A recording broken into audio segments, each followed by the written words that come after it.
Hello बच्चों, मैं जयनाथ राही, जीव विज्ञान शिक्षक, किसान इंटर कॉलेज बरानी चंदौली। बच्चों, आज हम कक्षा 11 के विषय जीव विज्ञान के अंतर्गत अध्याय 17वां है, जिसका नाम क्या है? श्वसन एवं गैसों का विनिमय। बच्चों, इस अध्याय से पढ़ने के क्या उद्देश्य हैं कि बच्चों आप ये जान जाएंगे कि कौन से पोषक पदार्थों में कितनी ऊर्जा होती है और कौन से पोषक पदार्थ हमको ऊर्जा देते हैं, और कौन से जो गैस है जो इसको ऑक्सीकृत करती है, जिसके उपरांत आपको ऊर्जा प्राप्त होती है। साथ ही साथ इस अध्याय के अध्ययन से ये जान जाएंगे कि विभिन्न जीवों में कौन कौन से श्वसन अंग होते हैं और मानव में कौन सा श्वसन अंग होता है। इसके उपरांत यह भी जान जाएंगे कि जो रक्त है वो गैसों का विनिमय या स्थानांतरण कैसे करती हैं, ये गैसें कोशिकाओं के पास कैसे पहुंचते हैं, इन सभी के बारे में हम लोग जान जाएंगे। तो बच्चों, सबसे पहले हम ये डिस्कशन करते हैं कि जितने भी जीव होते हैं अपने जैविक क्रियाओं के लिए कहाँ से ऊर्जा प्राप्त करते हैं। मतलब जितने भी जैविक क्रियाएं हैं उनको कार्य करने के लिए उनको ऊर्जा की आवश्यकता पड़ती है। तो आप जानते हैं कि ये ऊर्जा उनको कहाँ से मिलती है? हाँ बच्चों, ये ऊर्जा उनको जो पोषक पदार्थ वो ग्रहण करते हैं, जैसे ग्लूकोज है, एक प्रकार कार्बोहाइड्रेट है, प्रोटीन है, वसा है, ये जो पोषक तत्व है इनके ऑक्सीकरण के दौरान ही, अर्थात O2 के उपस्थिति में इसका ऑक्सीकरण होता है, जिसके उपरांत गैस जो है वो क्या बनाती है? ऑक्सीकरण करती है। ऑक्सीकरण के उपरांत क्या होता है? पोषक तत्वों से आपको ऊर्जा मिलती है जो एटीपी के रूप में प्राप्त होती है। इसी ऊर्जा का उपयोग जो सजीव होते हैं विभिन्न कार्यों में करते हैं। तो आप जानते बच्चों, यह जो ऑक्सीजन है कोशिकाओं के पास किस प्रक्रिया के द्वारा पहुंचता है? हाँ बच्चों, यह जो गैस है वो कोशिकाओं में किस प्रक्रिया की तरफ पहुंचता है? उसका नाम है श्वसन। तो बच्चों, आज हम लोग श्वसन के बारे में अध्ययन करेंगे, साथ ही साथ कुछ जीवों में श्वसन अंग है उसके बारे में अध्ययन करेंगे। तो आज हम क्या पढ़ेंगे? श्वसन के बारे में अध्ययन करेंगे, जिसको हम बोलते हैं रेस्पिरेशन। साथ ही साथ हम लोग विभिन्न जीवों के श्वसन अंगों के बारे में अध्ययन करेंगे। साथ ही साथ हम लोग पढ़ेंगे क्या? मानव श्वसन तंत्र के बारे में अध्ययन करेंगे। आइए हम परिभाषा जानें, श्वसन किसे कहते हैं। जो वातावरणीय ऑक्सीजन होता है वो श्वसन अंगों के द्वारा क्या होता है? कोशिकाओं में पहुंचता है, और कोशिकाओं में क्या होता है? भोज्य पदार्थों का दहन के उपरांत आपको ऊर्जा मिलती है, साथ में CO2 गैस निकलती जो हानिकारक होती है। इसी CO2 गैस को फिर वापस वातावरण भेजना, मतलब ऑक्सीजन हम लोग क्या ग्रहण करते हैं और ऑक्सीकरण के उपरांत जो CO2 उसको बाहर निकालते हैं। इसी प्रक्रिया को हम लोग श्वसन के नाम से जानते हैं। श्वसन एक क्या है? महत्वपूर्ण प्रक्रिया है, जिसके दौरान भोज्य पदार्थों क्या होता है? दहन अर्थात ऑक्सीकरण होता है, जिससे हमको ऊर्जा मिलती है। ये भी जान लीजिए कि जो श्वसन है, श्वसन के दौरान क्या होता है? विभिन्न प्रकार के क्या है? भोज्य पदार्थों का क्या होता है? दहन होता है। जैसे आपके कार्बोहाइड्रेट है, प्रोटीन है, फैट है, इन सभी का दहन होता है, जिसके उपरांत हमको ऊर्जा मिलती है। सबसे जो अधिक ऊर्जा मिलती है वो वसा अर्थात फैट के ऑक्सीकरण से मिलती है, और उसके बाद हमको प्रोटीन और कार्बोहाइड्रेट से भी ऊर्जा मिलती है। तो आइए अब देखते हैं हम लोग क्या श्वसन अंगों के बारे में। पहले हम श्वसन के बारे में समझें। मान लीजिए ये आपकी कोशिका है। कोशिका में क्या होता है? श्वसन अंगों के द्वारा आपका ऑक्सीजन कोशिका के अंदर प्रवेश करता है, और यहाँ पे कोशिका के अंदर एक विशेष प्रकार की संरचना होती है। उस संरचना को हम बोलते हैं क्या, माइटोकॉन्ड्रिया। इसी माइटोकॉन्ड्रिया में जो जितनी भी भोज्य इकाइयां होती हैं उनका दहन होता है। दहन के उपरांत आपका हानिकारक गैस निकलती है जिसको बोलते हैं कार्बन डाइऑक्साइड। यही गैस श्वसन अंगों के द्वारा फिर वातावरण में छोड़ दी जाती है। इस प्रक्रिया के दौरान महत्वपूर्ण क्या होता है, आपका एनर्जी, ऊर्जा निकलती है जिसे हम एटीपी के नाम से भी जानते हैं। यही जो ऊर्जा होती है विभिन्न क्रियाकलापों में, जितने भी सजीव अपने क्रियाकलाप करते हैं उन क्रियाकलापों में इन ऊर्जा का क्या करते हैं, इस्तेमाल करते हैं। तो कुछ जीव क्या करते हैं, ऑक्सीजन का उपयोग करते हैं श्वसन के दौरान। कुछ जीव क्या होते हैं, ऑक्सीजन का उपयोग नहीं करते। तो जो जीव ऑक्सीजन का उपयोग करते हैं उस तरह के श्वसन को बोलते हैं ऑक्सी श्वसन। क्या बोलते हैं हम लोग, ऑक्सी श्वसन। अर्थात इस दौरान वो क्या करते हैं, ऑक्सीजन का उपयोग करते हैं भोज्य पदार्थों को दहन करने में। अब कुछ जीव जो होते हैं ऑक्सीजन का उपयोग नहीं करते हैं, उस तरह के श्वसन को बोलते हैं हम लोग क्या, अनाक्सी श्वसन बोलते हैं। ये दो तरह के श्वसन हुए, किसके बेसिस पे, O2 के उपयोग और अनुपयोग के आधार पे। इस तरह ये हो गया क्या आपका श्वसन। आगे हम देखते हैं क्या, श्वसन अंगों के बारे में। इसके बारे में श्वसन अंगों के बारे में, इसे हम बोलते हैं रेस्पिरेटरी ऑर्गन्स।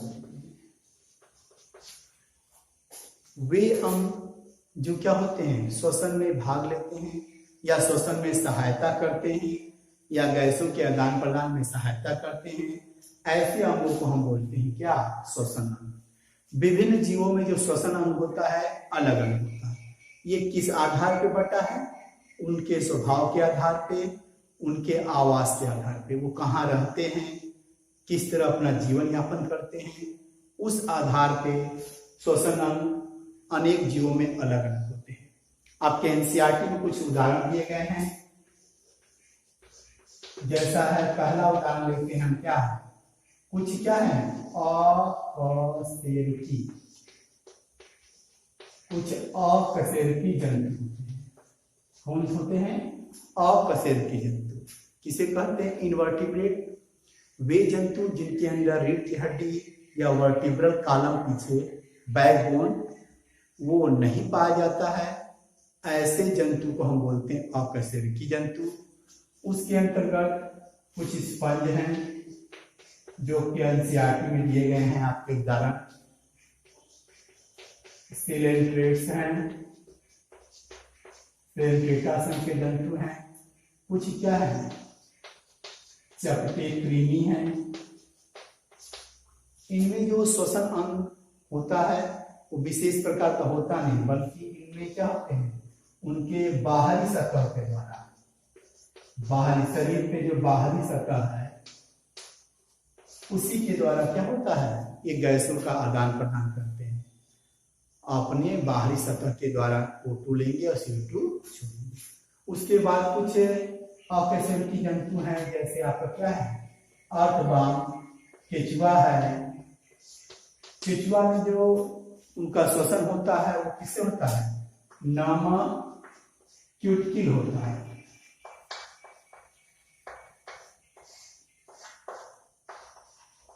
क्यूटिकल होता है, बाहरी उनकी त्वचा होती है नम, उसी गीली त्वचा से क्या होता है, O2 CO2 का एक्सचेंज होता है। किसमें, अर्थवर्म में होता है।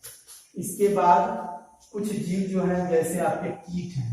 कौन है, कीट, जिनको हम बोलते हैं इंसेक्ट्स। इनके अंदर श्वसन अंग के रूप में ट्रैकिया पाया जाता है। क्या पाया जाता है, ट्रैकिया। इसे हम बोलते हैं श्वसन नलिकाएं। क्या बोलते हैं, श्वसन नलिकाएं। ये विशेष प्रकार के श्वसन अंग होते हैं। जो बॉडी में जगह जगह खुले होते हैं, वो डायरेक्ट ऑक्सीजन को क्या करते हैं, शरीर के अंदर लेते हैं। वो ऑक्सीजन कोशिकाओं तक पहुंचता है और भोज्य पदार्थों के दहन के उपरांत जो ऑक्सीजन निकलता है फिर उसी के द्वारा बाहर निकल जाते हैं। अब इसके बाद आता है कुछ जलीय जो है, कौन, जलीय आपके आर्थ्रोपोड्स। आर्थ्रोपोडा के सदस्य ज्यादा जमीन पे रहते हैं, लेकिन कुछ जलीय आर्थ्रोपोड्स हैं और मोलस्का संघ। इन जलीय आर्थ्रोपोड्स में और मोलस्का संघ के जंतुओं में जो श्वसन अंग होता है वो क्या होता है, क्लोम होता है। क्या होता है, क्लोम, जिसको हम बोलते हैं गिल्स। इनके द्वारा क्या होता है, श्वसन होता है। अब इसके बाद देखते हैं कशेरुकी जंतु।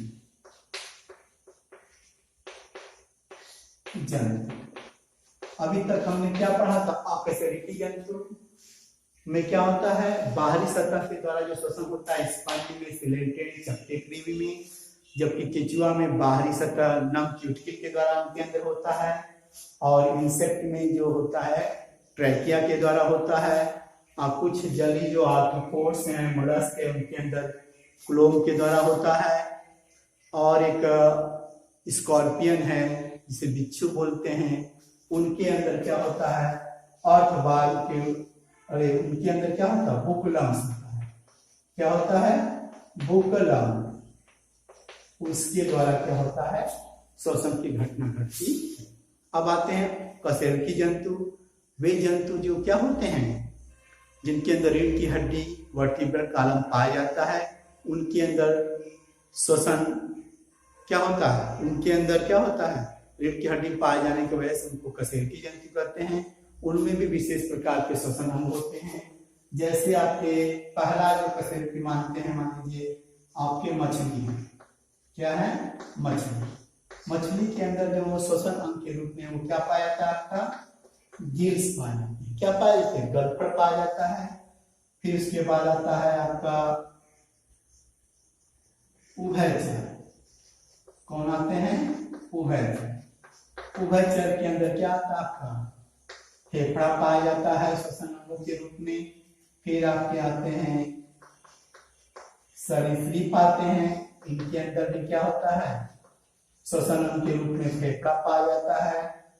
फिर स्तनधारी आते हैं, इनके अंदर भी क्या होता है, श्वसन अंगों के रूप में फेफड़ा पाया जाता है।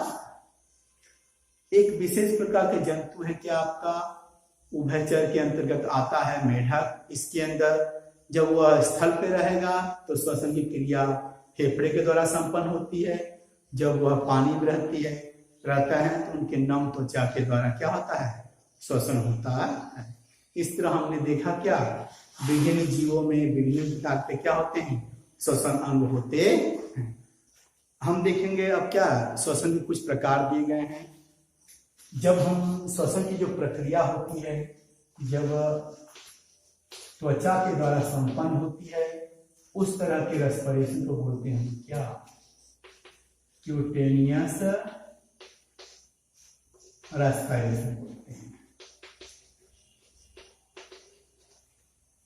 जब आपका श्वसन की प्रक्रिया क्लोम या इसे हम बोलते हैं गिल्स के द्वारा होता है, उस तरह के रेस्पिरेशन को हम बोलते हैं क्या, ब्रांचियल रेस्पिरेशन बोलते हैं।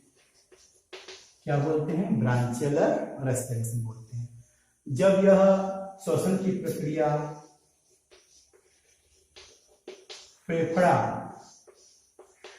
या इसको हम बोलते हैं लंग्स, जब लंग्स के द्वारा संपन्न होता है, उस तरह के रेस्पिरेशन को हम बोलते हैं पल्मोनरी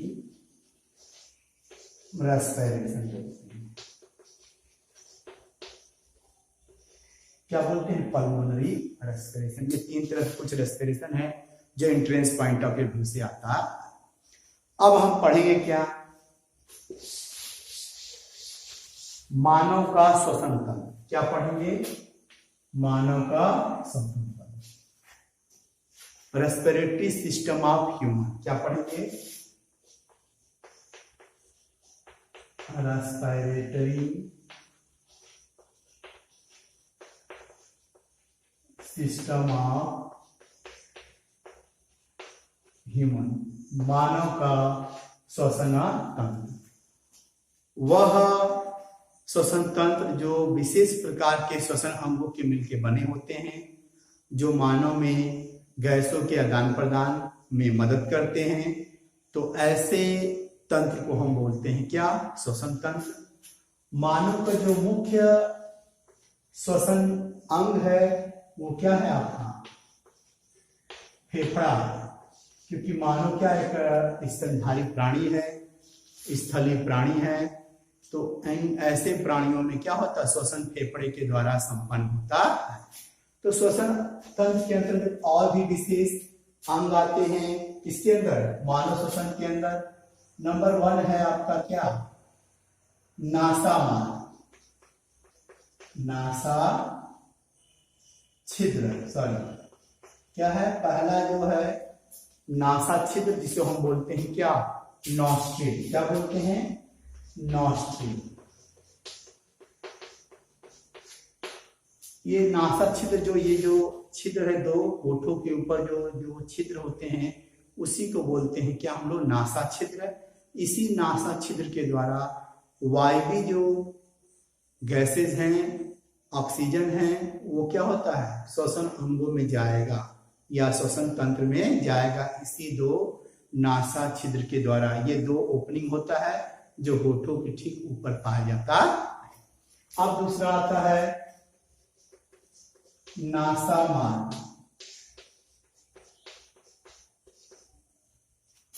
नजल पैसेज, क्या बोलते हैं उसको? नजल पैसेज बोलते हैं। नासा छिद्र जो होता है एक रास्ते से होते हुए अंदर घुसता है, उसी लंबे मार्ग को हम बोलते हैं क्या? नासा मार्ग। इस नासा मार्ग की विशेषता क्या है? इनके अंदर म्यूकस, साथ ही साथ कुछ हेयर लाइक स्ट्रक्चर पाए जाते हैं, बाल पाए जाते हैं। इन बाल का या म्यूकस का मुख्य कार्य क्या है? पहले म्यूकस का कार्य क्या है कि मार्ग को नम बनाए रखता है, और जो बाल है उनका मुख्य कार्य क्या है? वायु के द्वारा जो धूल के कण हैं, कीटाणु है, उनको ये क्या करता है? रोकता है, अर्थात सफाई का कार्य करता है। अब उसके बाद जो नासा मार्ग है जाकर खुला होता है विशेष प्रकार के अंग में, जिसका नाम है नासा कक्ष, जिसे हम बोलते हैं क्या? नजल चैम्बर के नाम से जानते हैं। अब ये जो नजल चैम्बर है आगे जाकर के ग्रसनी में खुलता है। किसमें? ग्रसनी में। इसको हम बोलते हैं फेराइंस। ये एक विशेष प्रकार का अंग है जो पाचन एवं श्वसन तंत्र दोनों का अंग माना जाता है, उभयनिष्ठ अंग माना जाता है। अर्थात इसी स्थल पे वायु और भोजन का मिलन होता है। आगे जाके चलते हैं तो कंठ मिलता है, इसको हम बोलते हैं लैराइंस। इस कंठ का मुख्य कार्य क्या है? ध्वनि का उत्पादन में मदद करना होता है, अर्थात ध्वनि उत्पादन करना। इसीलिए इसको हम लोग साउंड बॉक्स के भी नाम से जानते हैं। साउंड बॉक्स या वॉइस बॉक्स के नाम से भी जानते हैं। इसके अलावा इसको हम बोलते हैं एडम्स एप्पल के नाम से भी जानते हैं। एडम्स एप्पल के भी नाम से जानते हैं। लैराइंस जो होता है विशेष प्रकार के उपास्थ्यों का बना होता है। इसका कार्टिलेज का बना होता, जो कंठ है कार्टिलेज। कंठ वाले ही भाग में एक और संरचना पाया जाता है जिसको हम बोलते हैं क्या? एपिग्लॉटिस। क्या बोलते हैं? एपिग्लॉटिस। ये विशेष प्रकार का जो अंग होता है भोजन को कंठ में जाने से रोकता है, अर्थात जो आपका फूड पाइप, जो विंड पाइप है जिसको हम ट्रैकिया बोलते हैं, श्वास नली, उसमें ना भोजन घुस जाए तो ये एपिग्लॉटिस क्या करता है? मदद करता है। अब लैराइन्स के बाद आता है आपका छठवां जो स्ट्रक्चर है, उसे हम बोलते हैं क्या, ब्रॉन्ची, सॉरी ट्रैकिया बोलते हैं, उसको बोलते हैं हम लोग श्वास नली बोलते हैं। क्या बोलते हैं, श्वास नली।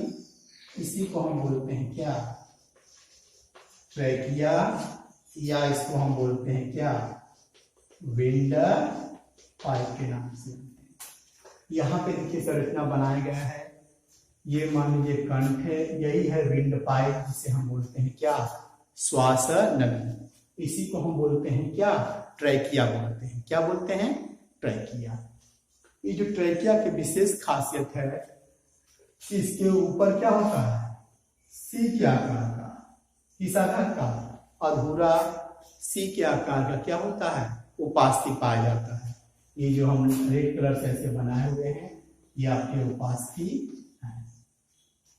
ठीक है, कोई दिक्कत, ये विंड पाइप है। अब आगे देखते हैं कि ये जो आपका जो फुट, ये विंड पाइप है, जिसको हम बोलते हैं क्या, श्वास नली। ये जो श्वास नली है, आगे जाकर के दो भागों में बढ़ जाता है, जिसे हम बोलते हैं क्या, श्वसनी। क्या बोलते हैं, श्वसनी। क्या बोलते हैं हम लोग, श्वसनी। इसको हम मिटा देते हैं, फिर से इसको देख लेते हैं। पहली बात कि जो श्वसन अंग के जो नासा छिद्र है, नासा छिद्र नासा मार्ग से होते हैं नासा कक्ष से। नासा कक्ष किससे अटैच होता है, ग्रसनी से, फिर कंठ से, फिर आखिरी में आता है क्या, श्वास नली से, जिसे विंड पाइप भी बोलते। ये जो आपका श्वास नली है, वो फेफड़े में जाकर के दो भागों में बढ़ जाती है, उस भाग को हम बोलते हैं क्या, श्वसनी बोलते हैं। क्या बोलते हैं, श्वसनी। इंग्लिश में बोलते हैं ब्रॉन्ची। ये दाएं और बाएं भागों में बढ़ जाती है।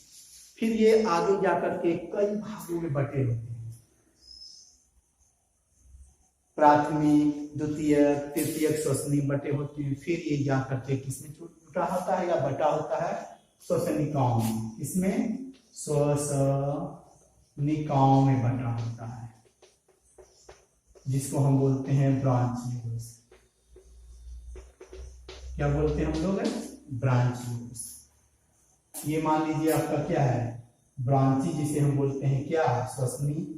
फिर ये प्राथमिक, द्वितीय क्या होते हैं, श्वसनी बटे होते हैं। फिर आकर जाकर के क्या होते हैं, श्वसनिकाएं बटे होते हैं। फिर ये श्वसनिकाएं छोटी छोटी पाइपों में बटी होती है, जिसका नाम है क्या, कूपिका नलिका। क्या बोलते हैं, कूपिका नलिका बोलते हैं। अब ये कूपिका जो नलिका है, आगे जाकर के गोले, गेंद जैसी संरचनाओं में बटा होता है, खुला होता है। उस खुले हुए संरचना को हम बोलते हैं क्या, वायु कूपिका। क्या बोलते हैं, वायु कूपिका, एल्विलाई बोलते हैं।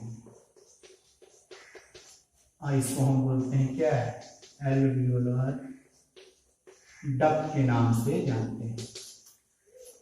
ठीक है, जो श्वास नली होती है, वो जाके श्वसनी में बटा होता है। फिर श्वसनी श्वसनिकाओं में बटा होता है। श्वसनिकाएं कूपिका नलिकाओं में बटे होते हैं। अब कूपिका नलिकाएं वायु कूपिका में, वायु कोश में क्या होते, जाकर बटे होते हैं। एक फेफड़े में हजारों क्या होते हैं, वायु कोश या कूपिकाएं होती हैं। ठीक है, कुल मिलाकर के आपके श्वसनी, श्वसनिकाएं, कूपिका नलिका, वायु कूपिका, यही आपस में मिलकर के किसी भी फेफड़े की संरचना का निर्माण करते हैं। मैं संरचनात्मक यदि हम बोले अंग कौन है फेफड़े का, यही दो है। कौन कौन है आपके, श्वसनी, श्वसनिकाएं, कूपिका नलिका और वायु कूपिका। इसी वायु कूपिका में क्या होता है, ये आपके गोले का संरचना होती है। इसी गोले का संरचना में आपके क्या होते हैं, रक्त केशिकाओं का जाल होता है। क्या, ब्लड की पाइपों का जाल होता है। यहीं पे क्या होता है, O2 CO2 का एक्सचेंज होता है, मतलब गैसों का विनिमय यहीं पे होता है। कहाँ पे, वायु कूपिका के अंदर होता। ये हो गया आपका क्या, श्वसन तंत्र के अंतर्गत हम पढ़े क्या, श्वसन मार्ग। क्या पढ़े हम लोग, श्वसन मार्ग। ठीक है। श्वसन मार्ग के अंतर्गत हमने क्या पढ़ा था? नासा छिद्र है, नासा मार्ग है, नासा कक्ष है, ग्रसनी है, कंठ है, फिर है श्वास नली है, श्वसनी है, श्वसनिकाएं हैं, कूपिका नलिकाएं हैं, फिर वायु कूपिका है। ये हो गया किसके अंतर्गत आ गया? आपका श्वसन मार्ग के अंतर्गत आ गया। अब हम देखेंगे क्या? फेफड़ा, जिसे हम बोलते हैं क्या? लंग्स। यह मानव का क्या है? विशेष श्वसन अंग होता है। मुख्य जो श्वसन अंग कहलाएगा क्या होता है? फेफड़ा होता है। मनुष्य में जो फेफड़ा होता है वो एक जोड़ा होता है, अर्थात एक दाएं होता है, एक बाएं होता है। एक जोड़ा श्वसन अंग होता है। कहां पे व्यवस्थित होता है? Thoracic cavity. इसमें थोरैसिक कैविटी, जिसे हिंदी में हम बोलते हैं वक्ष गुहा में व्यवस्थित होता है।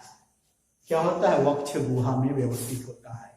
और जो फेफड़ा होता है मानव का, वह एक केज में बटा होता है। केज माने एक संरचना होता है, उसके अंदर बटा होता है। वह संरचना किसका बना होता है?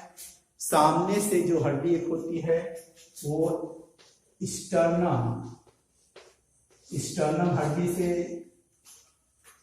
जुड़ा होता है। पीछे जो होता है ये क्या होता है? बैकबोन, रीढ़ की हड्डी से अटैच होता है।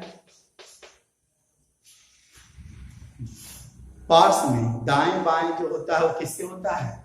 पसलियों से घिरा होता है। और नीचे जो होता है एक विशेष संरचना पाया जाता है। उस विशेष संरचना को हम बोलते हैं क्या? डायाफ्राम। ये आपके गुंबद के आकार का, नरम अवस्था में गुंबद के आकार का होता है। ये चार चीज से क्या होता है? एक केज बनता है। उसी केज के अंदर जो आपका फेफड़ा होता है वो व्यवस्थित होता है, अर्थात वो क्या कहलाता है? वक्ष गुहा कहलाता है। यही जो स्टर्नम है, स्टर्नम के नीचे का जो शरीर का भाग होता है उसे हम एब्डोमिनल कैविटी बोलते हैं, जबकि ऊपर वाले गुहा को बोलते हैं क्या? वक्ष गुहा बोलते हैं। क्लियर? तो ये जो आपका थोरैसिक कैविटी, वक्ष गुहा, एक एयर टाइट व्यवस्था होता है। यदि वक्ष गुहा में कोई परिवर्तन होता है तो लंग्स में भी क्या होते हैं? परिवर्तन होता है। आइए देखते हैं लंग्स के बारे में।